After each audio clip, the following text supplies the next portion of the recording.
Today I'm ranking quarterbacks. While wearing proof, I've been dead wrong about quarterbacks before. This Kenny Pickett Steelers jersey wasn't free. I had to pay for it with real money. So let's work together today. Make sure you don't make the same mistake I did, because you don't want to nuke your season by overinvesting in an underqualified quarterback.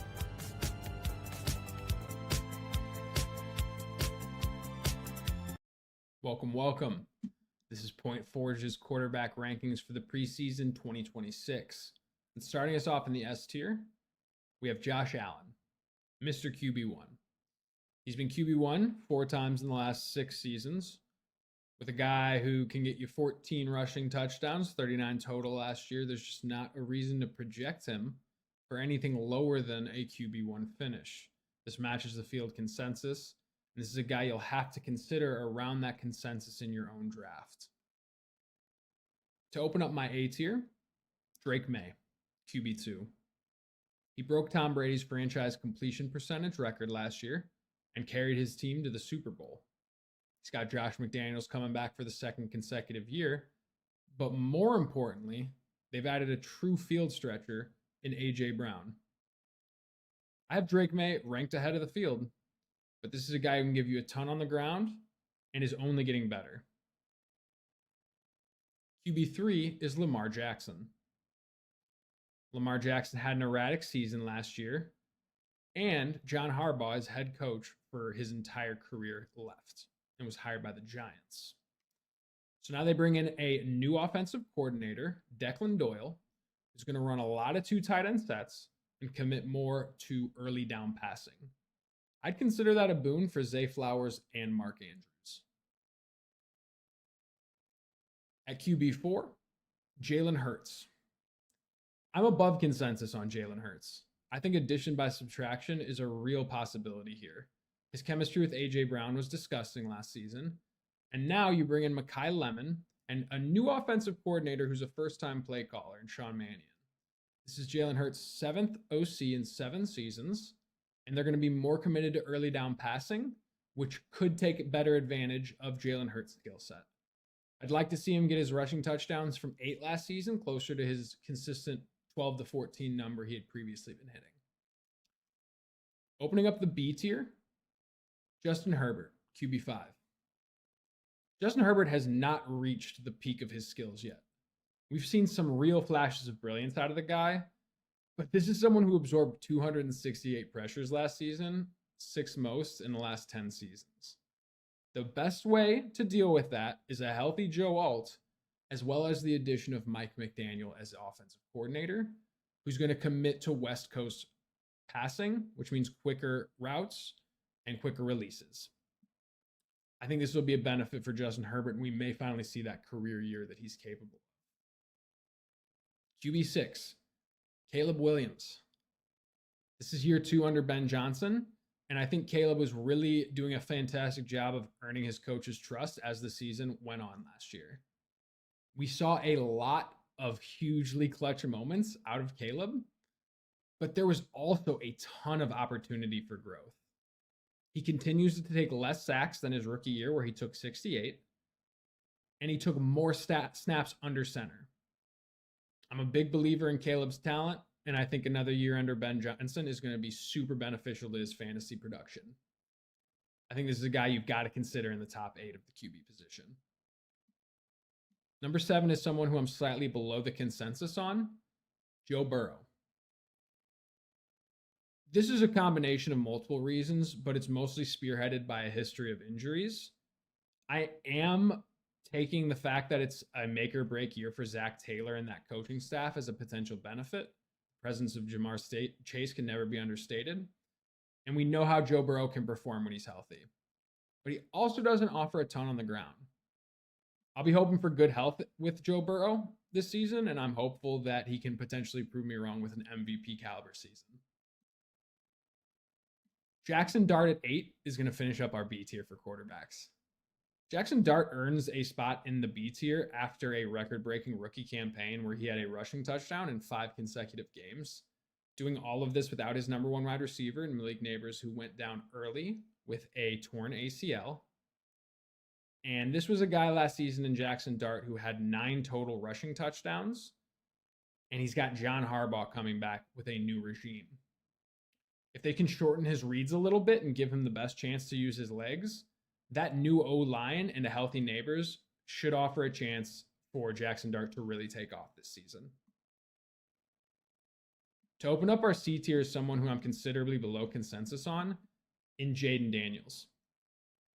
What a 2-season difference it's been for Jayden Daniels between his sophomore and rookie years, where he was the offensive rookie of the year and led Washington to an NFC championship appearance. And then 2025, where he had 4 separate serious injuries that he attempted to play through.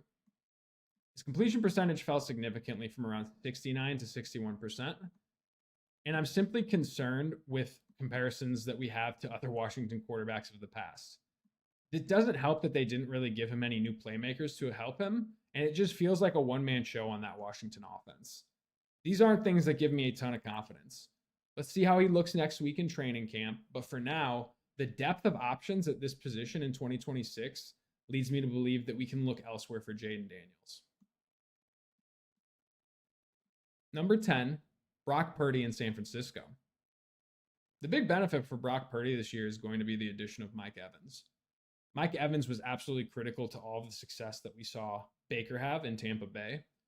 And when he went down, we also saw how much that could affect their offense as a whole. So while Mac Jones did hold the fort down in relief last year for Brock Purdy considerably well, I'm excited by some new looks that the 49ers can bring with Kyle Shanahan taking advantage of Mike Evans. And I think you're going to see some major performances out of Brock Purdy. At 11 is a quarterback who we've all seen be very consistent throughout his career and is potentially a little underrated in Dak Prescott. I mean, what a terrible defense that the Dallas Cowboys had last season. But despite that, they were still kept in games by their incredible offense spearheaded by Dak. I have a ton of respect for the way Dak plays and the fact that he keeps them in games despite that terrible defense. And we see him put up numbers year in and year out.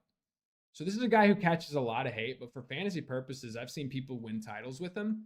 And I think that's worth keeping him in the top 11. Number 12 is going to be Trevor Lawrence. Trevor Lawrence had a great season last year, culminating with an AFC South title and a lot of wins under Liam Cohen in their first year.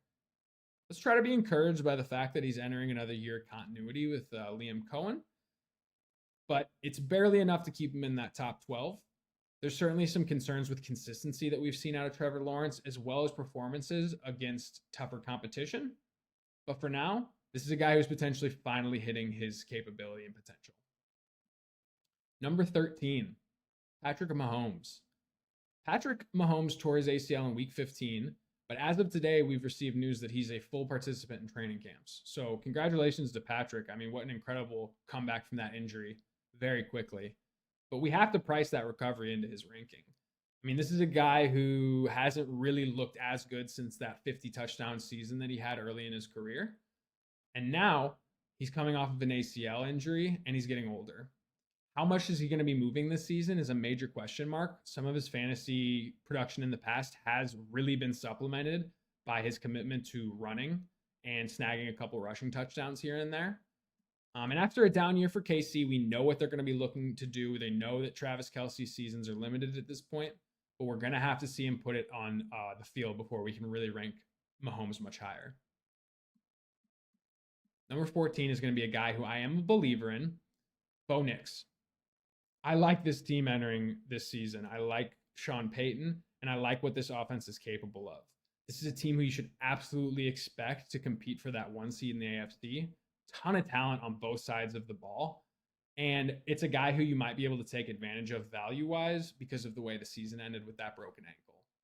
People might be a little bit down on Bo Nix, but we know that he's currently cleared for all of his mandatory minicamp work. So let's keep that in mind as we consider Bo Nix as a starter for fantasy this season. At 15, we have an MVP in Matthew Stafford. He led the NFL in passing yards last year and was a first-team All-Pro at the age of 37. So nothing but respect for the performance of Stafford, as he's only aged like fine wine in his career and is guaranteed to be a Hall of Famer someday. Right now, he's on a 1-year contract extension, and it's a guy who we know is going to give you a chance to win for fantasy purposes. So he's right here in the middle of our rankings for fantasy. That's going to finish off our C tier. For D tier, let's look at Kyler Murray and the Minnesota Vikings. His Arizona tenure certainly did end a little bit early with a foot injury that limited him last year to only a couple games, and he was eventually released by the team who drafted him after losing his job to Jacoby Brissett. All negative things. However, this is a chance to find value in a fresh start under a coach who has revived quarterbacks' careers in the past in Kevin O'Connell. I wouldn't be surprised if the Vikings are 6-2 or 7-1, and we're asking ourselves, why did we doubt Kyler and why did we doubt Kevin O'Connell? Looking forward to seeing what he can do with Justin Jefferson, if he can take advantage of his athleticism in Minnesota. But I expect them to win games. If you're in a 2-quarterback league, this is absolutely a guy I'd be targeting, and I'm excited to see what he can do. Jared Goff is someone we need to talk about at 17 a little bit. They've changed and added the offensive coordinator from the Arizona Cardinals, which is certainly an interesting hire, but we know what Drew Petzing is capable of. Trey McBride became one of the best tight ends in the league, essentially the best one.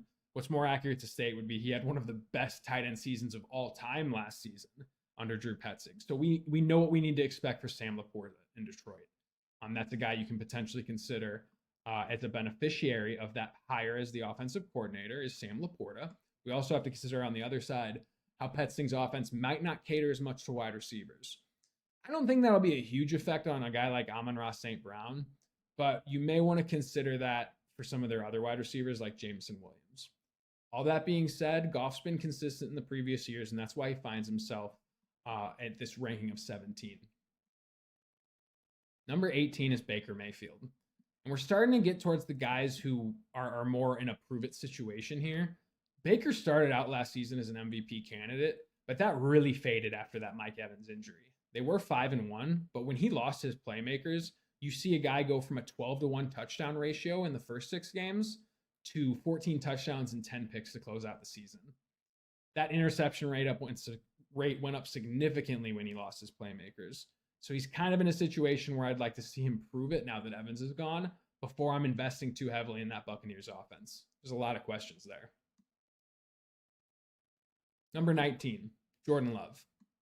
Jordan Love's a guy who's a proven winner in the NFL, and he has consistently performed to his expectations. However, he's never really performed above them. Also, he's not going to offer you anything on the ground. So while he doesn't give away games at the NFL level and protects the ball quite well, for fantasy purposes, he's certainly been an underachiever in the past. You may see some Packers fans reach for him with the hope that he is a QB1 for fantasy purposes, but historically that's not what he's been. So we'll have to make that assumption entering the season. Number 20, Tyler Shough. Tyler Shough in this Saints offense is one that we could potentially be positive about as we enter the season. He's our unquestioned starter in New Orleans, 5-4 last season as the starter. And this is a guy who offers a nice rushing floor. So if you're a believer potentially that this guy can take a big step in year 2 as an older quarterback, then certainly get him on your team via the draft. This is a guy who does have some decent upside, and I'm actually going to be a buyer in that Saints offense. At 21, this is another guy like Jordan Love, who's better at winning NFL games than fantasy games. That's the reigning Super Bowl champion, Sam Darnold. He's going to get you touchdowns, just like he's going to get you some picks, and he's got talent there to support him in Seattle. And he's a guy who certainly you should consider on a streaming basis, but he's not somebody who's going to light the world on fire for fantasy. 22, an underrated quarterback in my eyes. I'm excited to see what Cam Ward can do this season. He actually did set the rookie passing record for the Titans last year, despite them only winning 3 games. And that lack of wins did lead to a midseason coaching change. So what are they doing to help Cam Ward in year 2? Well, they've added Wan'Dale Robinson, really good target for him just to get first downs, someone he can rely on, as well as Carnell Tate. And while that draft pick was a little bit ridiculed for the value at number 4 of the NFL draft, this is 2 really good targets to help out Cam Ward this season. And they're adding an offensive coordinator in Brian Daboll who has been credited with helping to develop Josh Allen, and he's aggressive. He's been aggressive with bad quarterbacks in the past as head coach. So there's a lot to like here in terms of the development for Cam Ward. They're going to give him the opportunity to make plays and go win games. If he can add rushing to that, which he had 20 touchdowns for in college, don't be surprised if Cam Ward makes a major move towards stardom this season. That's going to finish up our D tier. Let's get into the F tier with a couple guys who could potentially give you value as you look for streaming options throughout the season. Opening up the F tier is Malik Willis. We don't have a lot of sample size for Malik Willis to support his rushing potential, but we do know he's the confirmed QB1 in Miami. And the legs are the real story. You know, he was great in college and drew Jalen Hurts-like comparisons. And this is the first time he's really getting an opportunity to start entering a season. He never really received that in Tennessee. So Malik Willis is someone to look at potentially this season in Miami. Number 24 is CJ Stroud. Really rough year relative to his first two seasons. You know, his rookie year, he set the world on fire. He never turned the ball over as a rookie, which is why it's all the more surprising that in his 2 playoff games, 5 interceptions and barely over 50% completion ratio. So hoping CJ Stroud can start to make his way back is a real threat in the NFL. Daniel Jones in the Indianapolis Colts at 25. And he's really the only option here in Indy for the Colts. So he is coming off a rather big injury where they totally spiraled and cratered once he went down. So there's not a ton to love as far as the fantasy is considered here because of that injury that he's coming off of, but he's someone you may be able to stream in a pinch if need be. Number 26 is Jacoby Brissett, low ceiling. He's got a fine floor though, you know, so people will stream Brissett this year in certain situations. I'm looking for aggression from him, especially since they've got a new OC coming in. They're not going to win many games at all. So let's see if they pay him before the season starts. Number 27 is going to be Aaron Rodgers. And, you know, it's a feel-good story. He's mentally in a better place than he's ever been as he enters his last season. And part of that feel-good story is he's reunited with Mike McCarthy. They added some wide receivers to help him out potentially. So there's some potential in Pittsburgh to win games. Bryce Young had a nice little season here as our QB 28 entering the season. He did lead Carolina to their first playoff trip since 2017, and he did look better. There's just not a lot to love here for fantasy. Geno Smith is our QB at 29, and he's now back with the team who drafted him in the New York Jets. We've only got 3 QBs here to finish up the list. And I've got the Atlanta quarterbacks here at 30 in Penix and Tua. And due to the inability for Penix to really recover from that third ACL tear, it's looking like Tua is probably going to open the season as the starter. I think that's probably a good thing for Drake London and Behan overall. We just haven't seen Penix be able to really prove it at the NFL level yet. So in terms of the weapons for Atlanta, you know, that's a real question mark in Drake London, who's got all the talent in the world. But being that he's only 8 months post-surgery, we've got to expect Tua to lead this QB room entering the season. Kirk Cousins is expected to take the reps at QB 31 over Fernando Mendoza. They want to give him the opportunity to develop a little bit. So we'll be seeing Kirk Cousins starting out games for the Raiders. And closing out our list at 32 is the Cleveland Browns quarterback room. We're hearing rumors that Deshaun Watson does have the edge over Shough, but there's no reason to consider either of these guys for fantasy purposes. Thanks for watching. Like, subscribe, and stay sharp.